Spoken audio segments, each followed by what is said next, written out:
Okay, now finally to the focus of today's lecture, and that is the interaction of content and syntax. And can I adjust my picture here while I'm sitting here with you? And I'm covering the. No, well, let me do it. I think is it? No, well, let me do it. I can adjust my. Helene Helene Marshall, who is my consultant on and teacher on doing online flipped learning, QuickTime, Blackboard, and everything else, taught me how to not hide the my PowerPoint with my picture, A, and B, also not to touch me. I should not be putting my hands on my face or my chin while I talk. Bad habit. Bad habit. Okay, here we go. So let's think about, let's give some thought to case. Case. What the heck is case? Case assignment. Case is a term that is used, very interestingly, one universal that I've focused on, of several universals actually I've focused on so far. Universal means things, language things that are found across languages, and the main kind of language thing that's found across language is relational things, relationship-making things. So we looked at semantic relations and syntax, right? The structure of a sentence. Both relational in nature, both universals fundamentally. Another universal has to do with case. The fact that nouns, the semantic and syntactic function of a noun in all languages has to be indicated somehow. Now it's either indicated overtly with a morpheme or covertly in sequences of the way words are sequenced, or parts, words are sequenced basically, because certain words, which are parts of grammar, it's really certain parts of grammar, assign case, and our mind computes meaning and computes creation of sentences by paying attention to case assignment, and that is very much related to heads of certain kinds of phrases. What is he talking about? Good question. Nouns, again. Nouns need to have case, that is, their semantic and syntactic function has to be somehow indicated. Nouns, so not just their meaning, their basic meaning, but the semantic or syntactic function and syntactic, not or, but and syntactic function that they play in a sentence. A case assigner does that, and case assigners are often lexical heads of phrases. The actual word that's the head of a phrase will indicate what the case is. Certainly in English that's the case in most cases.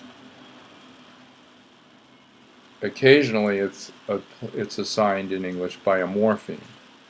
In other languages, case assignment is very much not only done by phrasal heads, but by actual morphemes attached to the noun. Case assigners in English are tense, verbs themselves, and prepositions. Also, to a lesser extent, actual morphemes attached to the noun or pronoun. So here are examples of case assignment. These are examples. Now, what I did is I made the nouns, I made yellow, and I underlined the case assigners. And now, what's he talking about here? Let's see. Let's look at the sentence. I made a long sentence here. The cat chased the mouse down the stairs and caught it with her teeth and gave the mouse to her mommy, who said, "That's Daddy's." One sentence. By the way, a sentence, as you know, can go on forever, right? The Chomsky's term is digital infinity, and I would, as I say, I'm going to make a t-shirt. I'm going to make a shirt with that on it and run around with it as soon as I can find somebody who can do it reasonably for me. In any event, everybody should recognize that cat, mouse, stairs, it, pronouns would count too. They operate like nouns in this case. Teeth, mouse, mommy, and daddy are all nouns. Am I right? Or pronouns. Am I correct? Yes, I'm correct. Her is another pronoun. Okay, so watch what's going to happen. I'm going to click, and lo and behold, on top of the noun is are the names of the cases. Now, what does that mean? The syntactic and semantic function being served by that particular noun. So cat chased the mouse, that part of the sentence, you recognize the cat is the actor. It's an actor subject. And it takes, the fancy name for that case is nominative. English is a nominative language. So cat is the actor subject. And that's indicated. But I am not going to say now, I did not underline the I didn't indicate here what assigned that case. That I'm keeping a secret. That's going to be a secret. That'll be a surprise for you later on. Not indicating it right now. Next noun is, so it's the subject of the sentence. It takes nominative case. It's the subject. It's the actor subject. So the semantic theme of cat is actor. Semantic theme. Actor, right? Actor. You've learned it on other courses. Actor, action, object. Well, cat is actor. Its syntactic function, it's a noun. As I told you when we did syntax, by the way, that each word can be represented, thought about two ways syntactically. One is its syntactic category or grammar category, noun, pronoun, adjective, adverb, etc. One is that way, and the other is by virtue. A word can be thought of according to the role it plays, the role the word plays syntactically, its syntactic function. So cat is the actor subject. Any actor subject is assigned nominative case in English by something, and I will not say what right now. That is a secret. I will keep that as a surprise. Now we'll go on. We have mouse. Now we recognized already in our analysis when we did our syntax piece that mouse is the complement of that sentence, and it's acted upon, right? It's acted upon. It's the object, acted upon. We're not using the term object anymore, we're using the term complement. So it's the acted upon complement, thus we say that it has accusative case. That's the name of the case. Meaning it's the term we use to refer to a noun that serves as a acted upon complement in a sentence. Of a verb phrase, actually. Acted upon complement of a sentence. The complement of the sentence is really the complement of the verb phrase, although all phrases can have complements, right? Then we have stairs. Stairs. Now that's interesting because that's another complement, isn't it? But it's not the direct object of the verb, and we're not using the term direct object anymore. We're going to say it's a complement, that has accusative case. A complement that has accusative case is in fact a direct object. Now down the stairs has a different case. It is locative case. Locative. Why? Well, remember, why? Because stairs is a noun that's got a different function. Its function is location. Location. Now, Dr. Marshall taught me that I could use find a pointer on the thing, but on the PowerPoint. But unfortunately, oh wow, look at that! Something's floating up into the air. That's a miracle. Now there's a miracle. It floated up to the air. I'm impressed. That's interesting. I was trying to find the pointer and so I could point, but the pointer icons disappeared here. Right, I need to have another lesson. Well, in any event, locative case, and this is the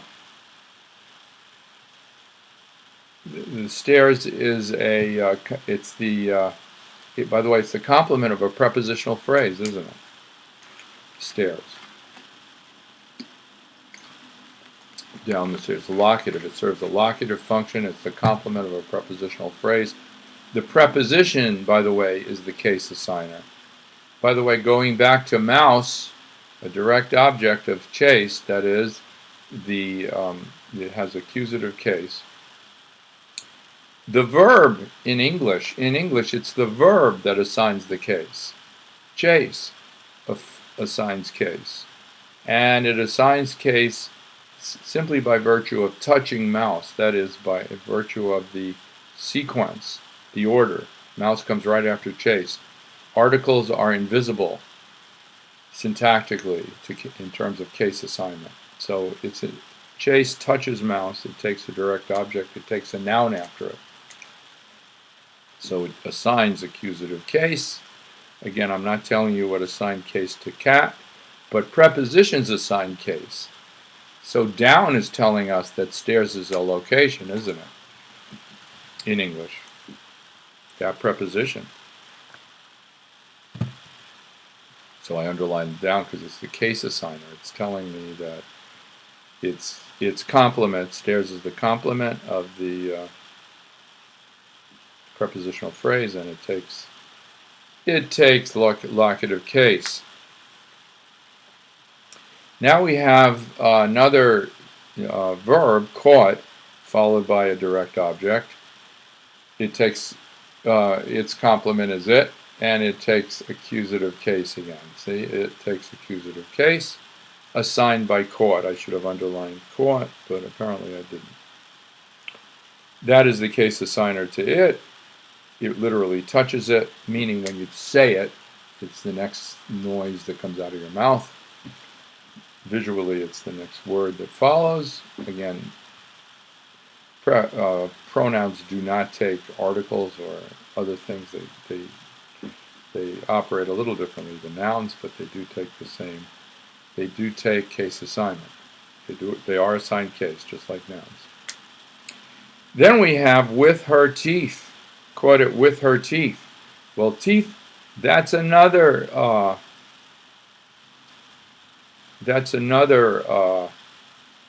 noun, and that gets case from with.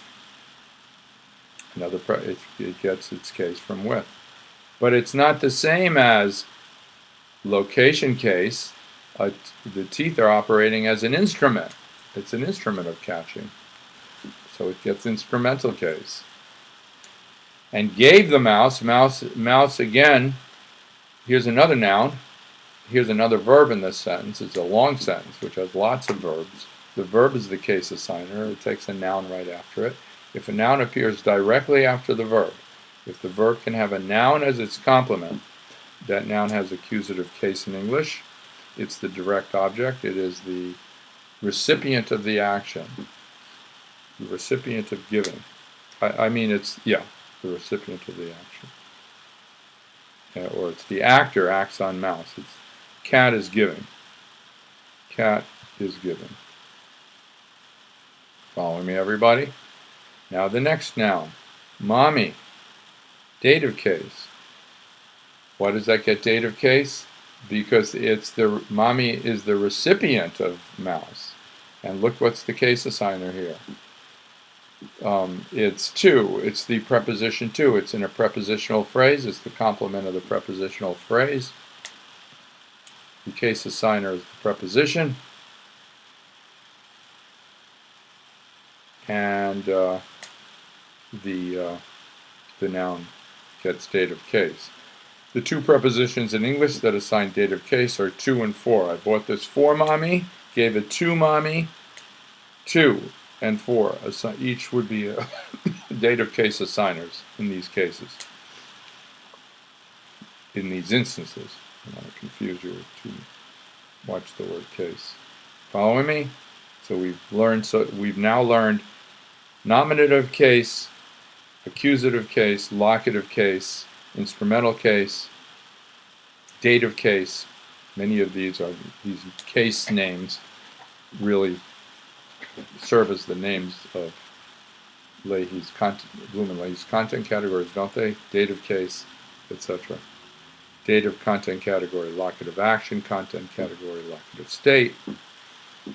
And then finally we have daddy. That is daddy. Oh yeah.